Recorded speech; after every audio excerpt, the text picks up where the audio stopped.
آج ہم ایک نہایت ہی عظیم اور تاریخی واقعہ پر غور کرنے جا رہے ہیں۔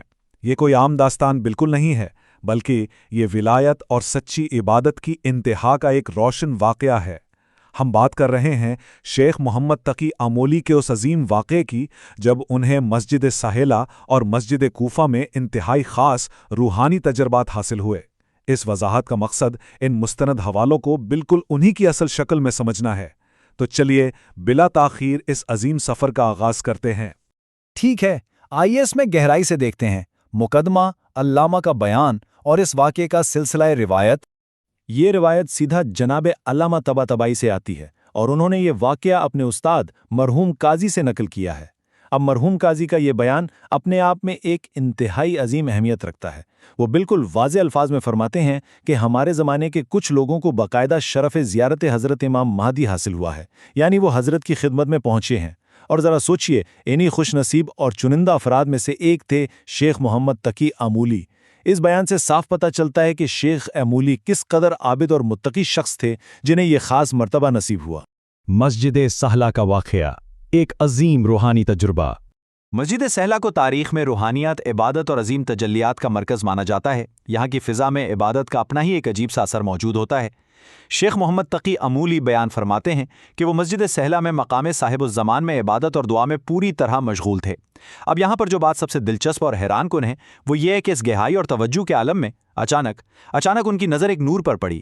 یہ ظہور اتنا یکلخت اور انتہائی قوی تھا، یعنی اتنا طاقتور تھا کہ اس نے پورے ماحول کو اپنی لپیٹ میں لے لیا۔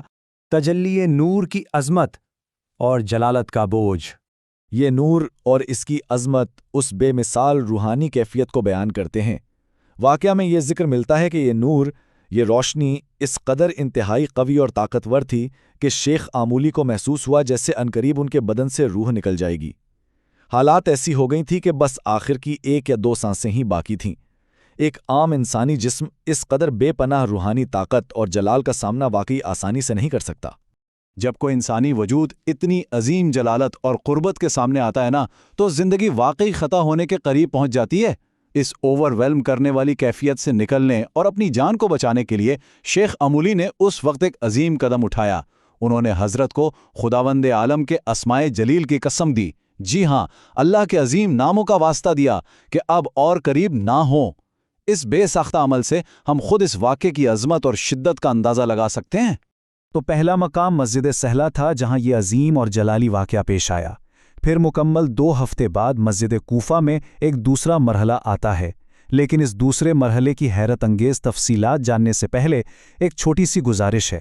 ایسی ہی مستند اور روحانی وضاحتوں کو مسلسل جاننے کے لیے اور ان تاریخی حقائق سے جڑے رہنے کے لیے چینل دی فیتھ آف امام آفیشیل کو ضرور سبسکرائب کریں تاکہ یہ مفید سلسلہ یوں ہی جاری رہے۔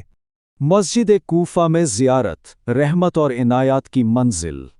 ٹھیک 2 ہفتے بعد اب مسجد کوفہ کا منظر سامنے آتا ہے۔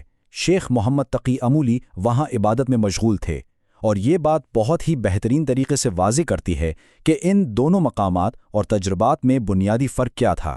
ایک طرف مسجد سہلہ میں وہ جلالت اور عظمت تھی جو روح کو جسم سے جدا کرنے کے قریب لے آئی تھی، وہیں دوسری طرف مسجد کوفہ میں حضرت امام زمانہ ان کے لیے ظاہر ہوئے، اور اس دفعہ یہ ملاقات نہایت رحمت کا سبب بنی۔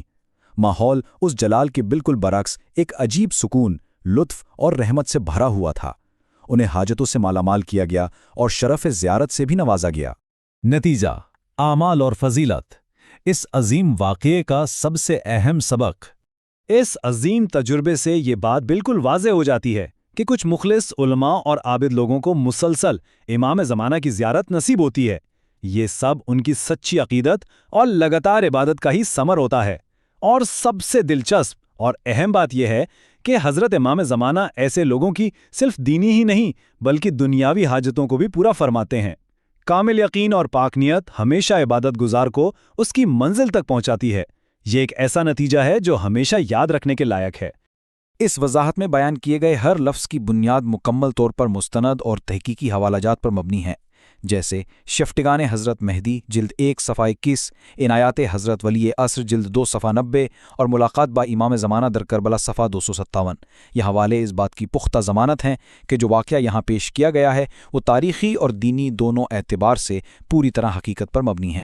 اس وضاحت کے اختتام پر ایک نہایت اہم سوال پر غور کرنے کی ضرورت ہے۔ اگر اس نور کی عظمت اور جلال اس قدر طاقتور ہے کہ ایک عابد کی روح جسم سے نکلنے کے قریب ہو جائے، تو ہمیں اس عظیم اور آخری زیارت کے لیے اپنے باطن اور روح کو آخر کس طرح تیار کرنا چاہیے؟ یہ ایک ایسا عمیق سوال ہے جو ہر لمحہ غور و فکر کا تقاضا کرتا ہے۔ خدا حافظ۔ اور ایسے ہی واقعات دیکھنے کے لیے دی فیتھ آف امام آفیشیل کو سبسکرائب کریں۔